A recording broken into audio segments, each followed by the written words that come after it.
ನಮ್ಮೊಂದಿಗೆ ಖ್ಯಾತ ವೈದ್ಯರಾಗಿರುವಂತಹ doctor Anjanappa sir ಅವರು ಜಾಯ್ನ್ ಆಗಿದ್ದಾರೆ. ಸರ್, ಸ್ವಾಗತ ನಿಮಗೆ ನಮ್ಮ ಕಾರ್ಯಕ್ರಮಕ್ಕೆ. ನಮಸ್ಕಾರ ಸರ್, ಇತ್ತೀಚೆಗೆ ನಾವು ನೋಡಿದಾಗ ತುಂಬ ಬೇಜಾರು ಕೂಡ ಆಗುತ್ತೆ.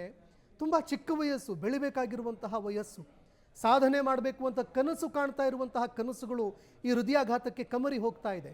ಹೀಗಾಗಿ ಸಾಕಷ್ಟು ಅನುಮಾನಗಳಿದೆ. ಒಂದು ಕಡೆ ಕೋವಿಡ್ ಆದ ನಂತರ ಆಗ್ತಾ ಇದೆಯಂತ, ಮತ್ತೊಂದು ಕಡೆ ಇವತ್ತಿನ ಲೈಫ್ ಸ್ಟೈಲ್ ಏನಿದೆ, ಊಟದ ಪದ್ಧತಿ ಏನಿದೆ, ನಾವು ಬದುಕ್ತಾ ಇರುವಂತಹ ಶೈಲಿ ಏನಿದೆ, ಇದು ಕೂಡ ಮಾರಕ ಆಗ್ತಾ ಇದೆ ಅನ್ನೋದನ್ನು ಕೂಡ ನಾವು ತಳ್ಳಿ ಹಾಕೋದಕ್ಕಾಗ್ತಾ ಇಲ್ಲ. ಹೀಗಾಗಿ ಏನು ಕಾರಣ ಆಗ್ತಾ ಇರ್ಬೋದು ಇತ್ತೀಚಿನ ಸಾವುಗಳಿಗೆ ಸರ್? ನಮಸ್ಕಾರ. ನನಗೆ ಒಬ್ಬ ವೈದ್ಯನಾಗಿ, ಒಬ್ಬ ಸರ್ಜಿಕಲ್ ಗ್ಯಾಸ್ಟ್ರೋಎಂಟ್ರಾಲಜಿಸ್ಟ್ ಆಗಿ, ನಾನು ಕಾರ್ಡಿಯಾಲಜಿಸ್ಟ್ ಅಲ್ಲ, ಆದರೆ MBBS ಕಾಲದಿಂದಲೂ ಕೂಡ ಹೃದಯದ ಬಗ್ಗೆ ಅನೇಕ ಸೂಕ್ಷ್ಮ ವಿಚಾರಗಳು ನಮಗೆ ಗೊತ್ತಿರ್ತವೆ. ಆದ್ದರಿಂದ ನಿಮಗೆ ಕೆಲವು ವೈಜ್ಞಾನಿಕ ವಿಚಾರಗಳನ್ನ ಹೇಳ್ತೀನಿ. ಪಾಪ ಅವರ ಶ್ರೀಮತಿಯವರು ಆಡಿದ ಮಾತು, ಹೌದು, ದೇವರಿಗೆ ಸುಖ ಸಂಸಾರಗಳಲ್ಲಿ ಕಂಡ್ರೆ ಬೇಗ ಕರ್ಕೊಂಡ್ಬಿಡ್ತಾನ, ಇವೆಲ್ಲ ದುಃಖ ಆದಾಗೆ ಮನುಷ್ಯರ ಬಾಯಿಯಿಂದ ಬರುವಂಥ ಮಾತುಗಳು. ಆದರೆ ವಿಜ್ಞಾನ ಬೇರೆ, ಈ ಮಾತುಗಳು ಬೇರೆ. ಎಲ್ಲೋ ಒಂದು ಕಡೆ ಹೇಳೋರು ಪಾಪಿ ಚಿರಾಯು ಅನ್ನೋರು, ತಪ್ಪು ಮಾಡೋನು ಭಾಳ ದಿನ ಬದುಕ್ತಾನೆ ಅಂತ. ಇಲ್ಲ, ಇವತ್ತು ನೋಡಿ ನಾವು ಡಿಸ್ಕಸ್ ಮಾಡ್ತಿರೋದು ಇಬ್ಬರು ಸೆಲೆಬ್ರಿಟಿಗಳು ತೀರ್ಕೊಂಡ್ಮೇಲೆ. ಇದಕ್ಕೆ ಮೊದಲು ಅನ್ಫಾರ್ಚುನೇಟ್ಲಿ ಅಂತ ವಂಡರ್ಫುಲ್ ಬಾಯ್ ಪುನೀತ್ ರಾಜ್ಕುಮಾರ್ ಸತ್ತಾಗೂ ಕೂಡ ಈ ಡಿಸ್ಕಷನ್ ಆಗಿತ್ತು. ಆದರೆ ಹೃದಯಾಘಾತ ಅಂದ್ರೆ ಏನು, ಹೃದಯ ಸ್ತಂಭನ ಅಂದ್ರೆ ಏನು, ಹಾರ್ಟ್ ಅಟ್ಯಾಕ್ ಬೇರೆ, ಕಾರ್ಡಿಯಾಕ್ ಅರೆಸ್ಟ್ ಬೇರೆ, ಕಾರ್ಡಿಯಾಕ್ ಫೇಲ್ಯೂರ್ ಬೇರೆ. ಇವು ಮೂರು ಡಿಫ್ರೆಂಟ್ ಪದಗಳು. ನೋ ಡೌಟ್, ನಾನು MBBS ಹೋದ ಗೌರ್ಮೆಂಟ್ ಮೆಡಿಕಲ್ ಕಾಲೇಜ್ ಬಳ್ಳಾರಿ ಒಳಗೆ ಮಕ್ಕಳು ತಂದೆ ತಾಯಿನ 65 ವರ್ಷದ ತಂದೆನ ಹಾರ್ಟ್ ಅಟ್ಯಾಕ್ ಆಗಿದೆ ಅಂತ ಕರ್ಕೊಂಬರೋರು. ಇವತ್ತು ಅನ್ಫಾರ್ಚುನೇಟ್ಲಿ ನನ್ನ ಕಣ್ಣು ಮುಂದೆನೇ ರಿವರ್ಸ್ ಆಗಿದೆ. ತಂದೆ ತಾಯಿಗಳೇ ತಮ್ಮ ಮಕ್ಕಳನ್ನ ಹಾಸ್ಪಿಟ್ಲಿಗೆ ಕರ್ಕೊಂಬಂದ.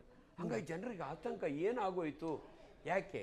ಬಟ್ ನಮ್ಮ ಲಿಟ್ರೇಚರ್ ಏನು ಹೇಳುತ್ತೆ ಅಂದರೆ, ನಮ್ಮ ಜೀನ್ಸ್ ನೋಡಿ, ಅಮೇರಿಕದೊಳಗೆ ಇಂಡಿಯನ್ಸು 25 ವರ್ಷದಿಂದ ಸೆಟ್ಲ್ ಆಗಿರೋರು ಇದ್ದಾರೆ.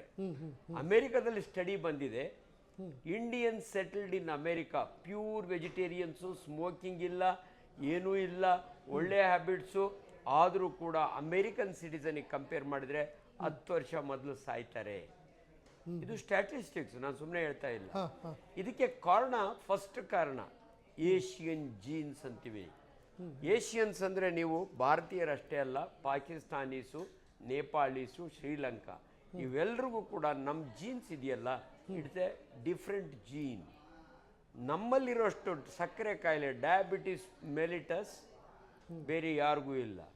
ಇನ್ನೊಂದು ಹೇಳ್ತೀನಿ, ಇಂಡಿಯನ್ ಟಿಪಿಕಲ್ ಅಬ್ಡಾಮನ್ ಇದೆಯಲ್ಲ, ನೀವು ಪಾಟ್ ಬೆಲ್ಲಿ, ಆ್ಯಪಲ್ ಬೆಲ್ಲಿ ಅಂತೀವಲ್ಲ, ನಾನು ಭಾಳ ಸಾರಿ ಹೇಳ್ತಿರ್ತೀನಿ, ನಿಮ್ಮ ಬೆಲ್ಟ್ ಲಾಂಗರ್ ಇದ್ದರೆ ನಿಮ್ಮ ಲೈಫ್ ಶಾರ್ಟರ್ ಆಗುತ್ತೆ ಅಂತ. ಇವೆಲ್ಲವೂ ಇಂಡಿಯನ್ ಜೆನೆಟಿಕಲ್ಲಿ ವೀಕ್ನೆಸ್ ಇವು. ನೆಕ್ಸ್ಟು, ಯಾಕೆ ಇವರು ಯಂಗ್ಸ್ಟರ್ಸ್ ಇವತ್ತು ಬೇಗ ಸಾಯ್ತಿದ್ದಾರೆ ಅಂದರೆ, ನೋಡಿ, ಹಳೆ ಕಾಲದಲ್ಲಿ ಮನುಷ್ಯ ರಿಟೈರ್ ಆಗೋಷ್ಟೊತ್ತಿಗೆ ಒಂದು ಮನೆ ಮಾಡಿದರೆ ಸಾಕಪ್ಪ ಅನ್ನೋ ಮೆಂಟಾಲಿಟಿಯಲ್ಲಿರ್ತಿದ್ದ.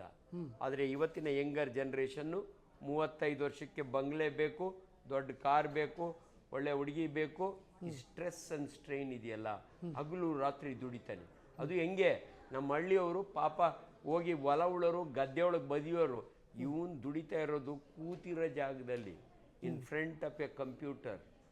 So sitting job is worse than smokers job. Okay sir, ಒಬ್ರು ಕಾಲರ್ ಇದ್ದಾರೆ ಬೆಂಗಳೂರು ದಕ್ಷಿಣದಿಂದ, ಚಂದ್ರಕುಮಾರ್ ಅವರು ಫೋನ್ ಮಾಡಿದ್ದಾರೆ. ಚಂದ್ರಕುಮಾರ್ ಅವರೇ, ನಮಸ್ಕಾರ. ನಮಸ್ಕಾರ ಸರ್. ಹಾ, ಏನು ಸಮಸ್ಯೆ ಇದೆ ಹೇಳಿ ಸರ್. ಸರ್, ಸಮಸ್ಯೆ ಅಂತಲ್ಲ, ಇವಾಗ ಡಾಕ್ಟರ್ ಹೇಳೋದು ಕರೆಕ್ಟ್ ಸರ್. ಇವತ್ತು ನಾವು ಸ್ವಲ್ಪ ಜೋರಾಗಿ ಮಾತಾಡಿ ಸರ್. ಅದೇ ಇವಾಗ ಮಾತಾಡ್ತಾ ಇದ್ರಲ್ಲ, ಡಾಕ್ಟರ್ ಕರೆಕ್ಟ್ ಆಗಿ ಹೇಳಿದ್ರು. ಕೆಲವು ನಾವು ಏನು ಅಂತ ಡಿಫಿಕಲ್ಟ್ ಅಂತಂದ್ರೆ, ಇವತ್ತು ನಾವು ಸೋಂಬೇರಿತನ ಹೋಗಿದ್ದೀವಿ ಸರ್. ಆರೋಗ್ಯ ಮೀನು ಏನು ಅಂತಂದ್ರೆ, ನಾವು ಕೆಲಸ ಮಾಡಲ್ಲ. ಮೊದಲು ಹಿಂದಿನ ಕಾಲದಲ್ಲಿ ಡಾಕ್ಟರ್ ಹೇಳಿದ್ರು, ಹಿಂದಿನ ಕಾಲದಲ್ಲಿ ಹಳ್ಳಿಗಳಲ್ಲಿ ರಾಗಿ ಮುದ್ದೆ ಅಂತ ಬರ್ತಾ ಇತ್ತು. ಇವತ್ತು ಏನಾಗಿದೆ ಅಂದ್ರೆ, ಪಿಜ್ಜಾ ಬರ್ಗರ್ಗೆ ಮಾರು ಹೋಗ್ತಾ ಇದೀವಿ. ಕೆಮಿಕಲ್ ಫುಡ್ ಅನ್ನೇ ನಾವು ತಗೊಳ್ತಾ ಇದೀವಿ. ಕೆಲವರು ಡಾಕ್ಟರ್ ಸಜೆಷನ್ ಮಾಡ್ತಾರೆ, ಏನಂತ, ನೀವು ನಿಮ್ಮ ಹಾರ್ಟ್ಗಳನ್ನ ಆರೋಗ್ಯವಾಗಿ ಇಟ್ಕೊಳ್ಳಿ, ಕೆಮಿಕಲ್ ಪದಾರ್ಥಗಳನ್ನ ತ್ಯಜಿಸಿ ಅಂತ ಹೇಳ್ತಾರೆ. ಆದ್ರೆ ಡಾಕ್ಟ್ರು ದುಡ್ಗೋಸ್ಕರ ಹೇಳ್ತಾರೆ ಅಂತ ಕೆಲವು ಜನಗಳು ಹಳ್ಳಿಗಳಲ್ಲಿ ತಿಳ್ಕೊಬಿಟ್ಟಿದ್ದಾರೆ.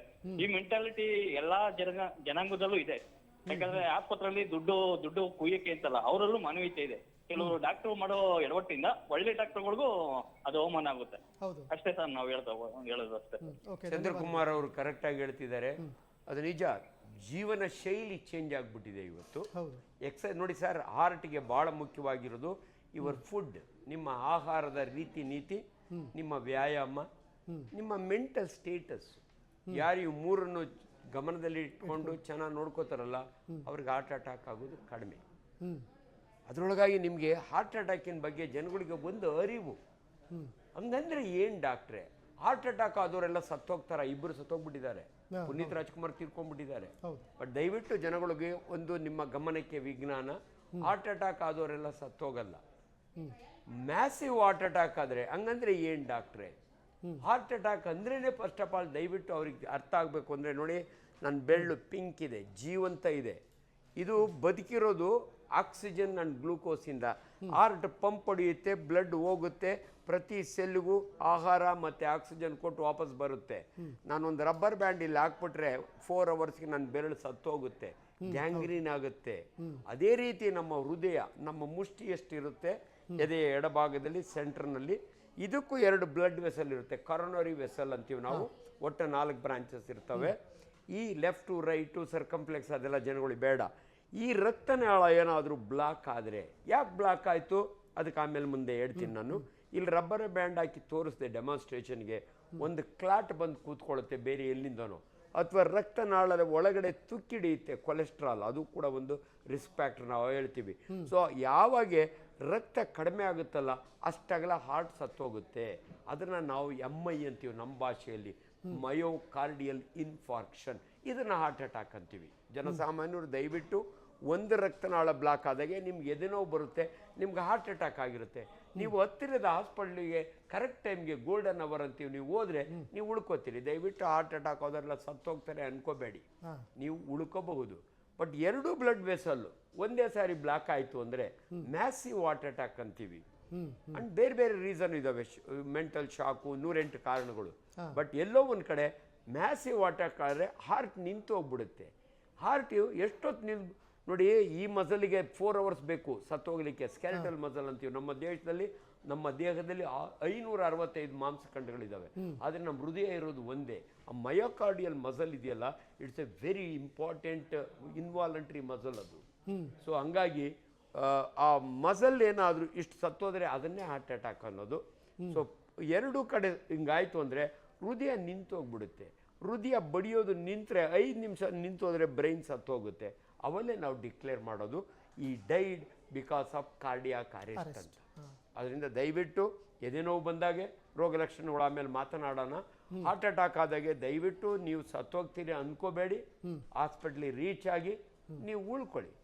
ಇದನ್ನ ಇಬ್ಬರು ಹಂಗಾದಾಗೆ ಪಾಪ ಅವ್ರ ಸಿಚುವೇಶನ್ ಏನಿತ್ತು ನಮ್ಗೆ ಗೊತ್ತಿಲ್ಲ.